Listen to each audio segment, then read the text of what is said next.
A Texas mom says her son was relentlessly bullied at school. She wanted to find out if bullying was a problem district-wide, so she asked for information. And the school district said it would cost her $7,000. Here's a look at some national numbers that illustrate how bad the problem is. 22% of students 12 to 18 years old reported being bullied at school in 2019, and 46% of students 13 to 17 reported cyberbullying.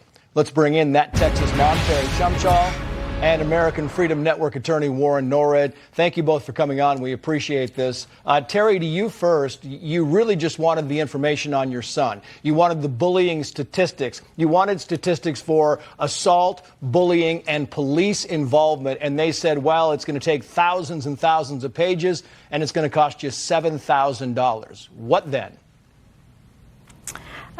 Correct. Yes, Trace, thank you for having us. I really don't understand why it would have cost that much money because, again, I'm just asking for numbers.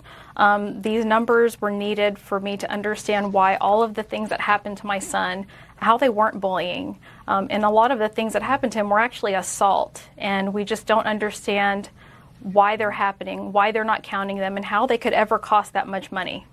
And it wasn't just the school and the school district and school board not helping you out. They were actually in the process of mocking you. You spoke before a school board. There was a hot mic, and the school board said this conversation. I'm quoting here, Myra. Hey, Miss Chumchal forgot her cup over in the corner.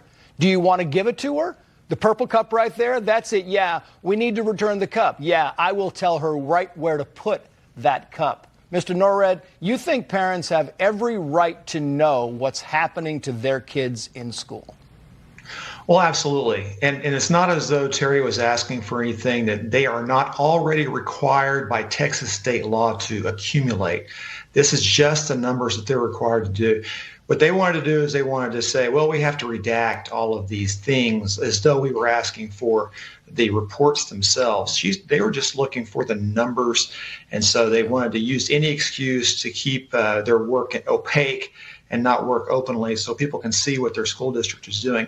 It's usually just a matter of trying to protect the management's reputation as running a safe school, when in fact they're running it for the benefit of a few to the exclusion of the rest. What baffles me, Terrie, is that there were some of the incidents of bullying of your son that were actually caught on closed-circuit videotape, and they would not show you the tapes. What did you do, and what did you say? In those instances, I just asked why. Why do I not have the right to watch these videos of my son being hurt? And I pushed hard, but each time they just told me that according to FERPA, they had to protect the other child's privacy. And it never sat right with me, and I pushed, and now finally this year, they have finally allowed me to watch at least 3 videos now, but there are many other families that they have done the same to. They don't let them watch these videos, and we have every right to see these videos.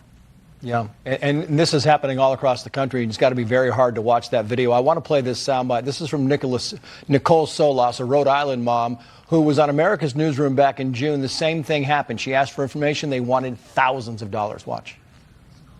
So schools will charge you whatever price they want to charge you, so that way you're not going to know what your kids are learning in school. So public information is not public if it costs this much money and no one can access it. Mr. Norred, you're not asking, you're not filing a lawsuit. You just want the Attorney General in Texas to step in. Yeah, the struggle is, of course, is that Ken Paxton's a busy man with a lot of school districts that are misbehaving these days. And so it's public information, and parents in the front line that are willing to step out and be courageous, like Terrie and other people. Yeah. Joshua ISD is really not particularly unusual. There are a lot of school districts that are doing these kinds of things, giving criminal trespass to parents who ask questions. The list of little tricks that they're using to excuse their behavior is mind-boggling, and it grows every day. Yeah, it is shameful. 10 seconds left for you, Terrie. What would you tell other parents in this situation? I would tell them to advocate for your children and don't stop. You're the only one who can help them. Reach out, find support. Parent advocacy groups, Families Engaged for Effective Education has been crucial to me to help me learn about my rights.